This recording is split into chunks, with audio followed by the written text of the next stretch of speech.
Muy bien, y seguimos en vivo aquí en la pantalla de Canal 26. Seguimos con el debate, ¿no?, de los temas que nos importan a todos. Y ahora vamos a focalizar en lo que le importa en realidad a nuestros abuelos, a nuestros adultos mayores, a los pensionados. Y para poder hablar de ello está con nosotros Eugenio Semino, defensor de la tercera edad. Buenas noches. Hola Eugenio, buenas noches. Bueno, en principio la preocupación que tenía antes yo respecto de la economía la traslado también al ámbito previsional. Sí. Porque pienso en la reforma que se viene y esto que se dice tanto de que la actualización va a ser modificada y entonces van a ganar menos que con la actual fórmula. Sí, yo escuchaba con atención a quien me precedían en la palabra. Realmente es de mucho interés toda la situación económica. Yo tengo la sensación que con los jubilados pasa algo que quienes han leído a Freud son los muertos de la guerra, ¿no? Es decir, son un número. Han sido un número a través de todos estos años, ¿no? Entonces, en cada momento se discute si estuvieron un poquito mejor, un poquito peor. Yo realmente, hace 35 años que hago gerontología y lamentablemente trabajo con las consecuencias de discutir si estuvieron un poquito mejor o un poquito peor. Lo cierto es que cuando uno ve la canasta del jubilado, la hacemos hace 10 años, nunca pudieron llegar a cubrir un 40% con sus saberes mínimos de esa canasta, que es más que básica. La última medición que hicimos con gastos de vivienda, la dimos a conocer hace una semana, dio 17.500 pesos. Comparemos con 3 millones de jubilados que cobran 7.246 pesos, con 10.000 pesos menos que lo que deberían, digamos. 1 millón, y aún hay sectores de los cuales no se habla que están peor. Las no contributivas, que están atadas a las mínimas jubilatorias, discapacitados, están en 5.700 pesos. ¿Es inconstitucional esta reforma para usted? En realidad no es una reforma. A ver, históricamente los gobiernos han manoteado el dinero de la seguridad social. Es decir, algunos lo hicieron después de las 12 de la noche y se notó menos, y otros lo hicieron después de las 12 del mediodía o pretenden hacerlo después de las 12 del mediodía.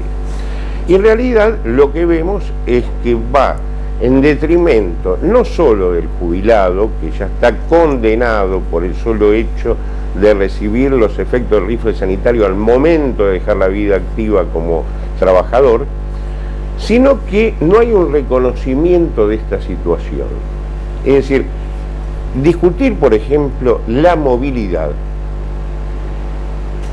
es absurdo, porque discuto si son 700 pesos más o menos sobre alguien que se está muriendo de hambre. Me parece que es irresponsable. Además pienso, no sé, en mi abuela, en mi abuelo, y el gasto mayor que tienen es de medicamentos, porque para mí tampoco le cubre todos los medicamentos. No, pero por eso... O IOMA, no le cubre. Por eso inclusive, si discutimos cuál es la inflación para la canasta del jubilado, una canasta ultra reducida, con la particularidad de la utilización de insumos que, por ejemplo, el medicamento para patologías crónicas que usamos los que tenemos exceso de juventud acumulada, entre 2015 y 2016, para tomar dos administraciones diversas, aumentaron en 170%, claro. Y la inflación en el periodo fue alrededor del 70%. Van a cobrar, en marzo, los jubilados van a cobrar 630 pesos menos. Mira, de aplicarse la actual fórmula, sí, el reajuste sería el 14.5. Claro. Sobre la media de jubilaciones, sí, vamos a poner que está alrededor de 10.000 pesos, serían 1.400 pesos. Claro. Si se aplica la nueva fórmula, que esperemos que no pase el Congreso, serían 550 pesos, 540 menos. pesos. La mitad, menos de la mitad. De nada, no es un cambio. Pero igual, yo a lo que voy, sí, es que hay una ley de reparación histórica que hace poco más de un año anunciaba la necesidad de una reforma estructural. Hay un discurso del presidente de la Nación, que no tiene 60 días, que anunció la reforma estructural de la seguridad social. Y a mí realmente me esperanzó, porque yo digo, bueno, hay que discutir cuál es el problema núcleo. El problema núcleo es que nuestros jubilados, en términos históricos, están muy mal, están sin poder cubrir sus necesidades básicas, y a partir de eso, ver cómo se financia lo que hoy los jubilados no reciben. Y en realidad, en paralelo vimos la discusión de la edad, la discusión de la supuesta movilidad, del 82% trucho, que en realidad ya lo tienen en relación con el salario mínimo vital y móvil. Y dice, pero después vamos a discutir la reforma estructural. Ahora, vos cuando armás un Frankenstein, después no le podés poner el cerebro. Y me parece que es un desatino, porque inclusive quedamos reducidos a discutir la fórmula esa, que va a ser inconstitucional, la vamos a atacar. ¿Va a generar más juicios, por ejemplo? O sea que la reforma no se va a poder aplicar. O sea, el gobierno, supongamos que la logra aprobar, y no la va a terminar pudiendo aplicar, porque va a salir seguramente una cautelar, se va a apelar, se va a recusar. Claro, pero a ver, que no hay tal reforma, es simplemente el manoteo de 100.000 millones de pesos. Uno, la mitad de apuro, es decir, por eso hay que aplicarla en marzo sí o sí, es decir, porque no son, se toman sobre los 6 meses directamente. Entonces, esos 100.000, la primer gran parte que llevarían a cumplir los acuerdos con las provincias, con los gobernadores, que 13 de ellos tienen problemas con sus propios institutos previsionales, los tienen desfinanciados, tienen problemas financieros, económicos, por lo cual, cuando uno habla de discutir la estructura, habla también de discutir todas estas otras cosas.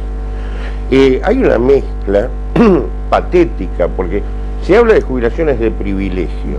El privilegio de un minero es morirse más joven, por eso se jubila a los 50 años.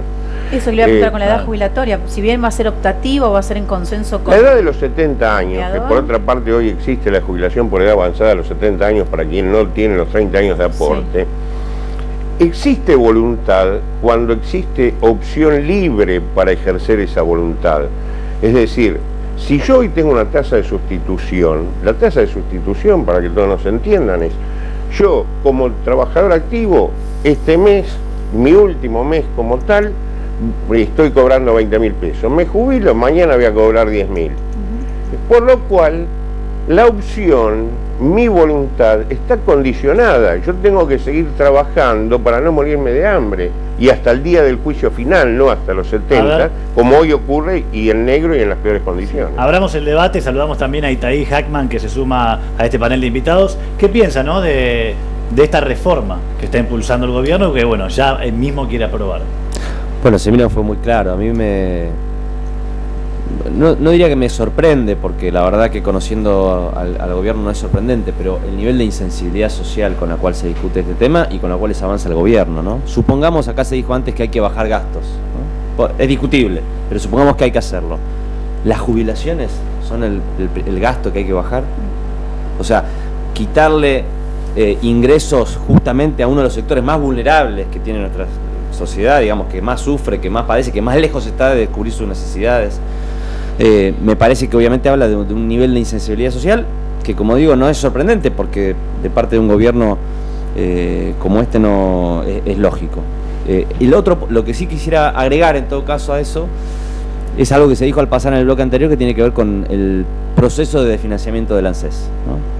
En este caso por dos vías. Por un lado, con el mínimo no imponible de aportes patronales, se implica recursos de los empleadores que dejan de ir al ANSES, y por otra parte porque el propio pacto fiscal que se hizo con las provincias implica que recursos que hasta ahora iban al ANSES ahora van a ir a los estados provinciales.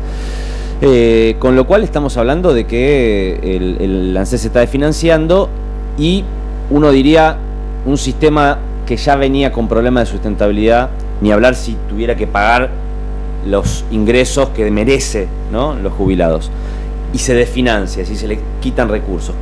¿Cuál es el paso que sigue? Bueno, sospecho que el paso que sigue es plantear que el ANSES y el sistema de seguridad social de la Argentina es insustentable y que por lo tanto hay que volver al sistema de capitalización, es decir, a la jubilación privada que teníamos antes. ¿Creen que me adelanto un paso? Esa intención? Digo, el gobierno hoy no lo dice, pero si vos ves que está desfinanciando el ANSES, ¿no?, y que le quita ingresos a los jubilados, sospecho que dentro de un año, dentro de dos, van a decir que el sistema es insustentable y que por tanto hay que reprivatizarlo, ¿no? Entonces, quiero decir, detrás de estas reformas no se está discutiendo solamente cuánto van a ganar los jubilados el año que viene, se está discutiendo si vamos a seguir con un sistema de jubilación y de seguridad social administrado de manera pública, o si vamos a volver al esquema. Pero si fue un fracaso el sistema previsional bueno, privado. no para los bancos. Exacto. Se llevaron en 9 años 12.000 millones de dólares de utilidades sin pagar tan siquiera impuestos a las ganancias porque eran gastos administrativos por las comisiones.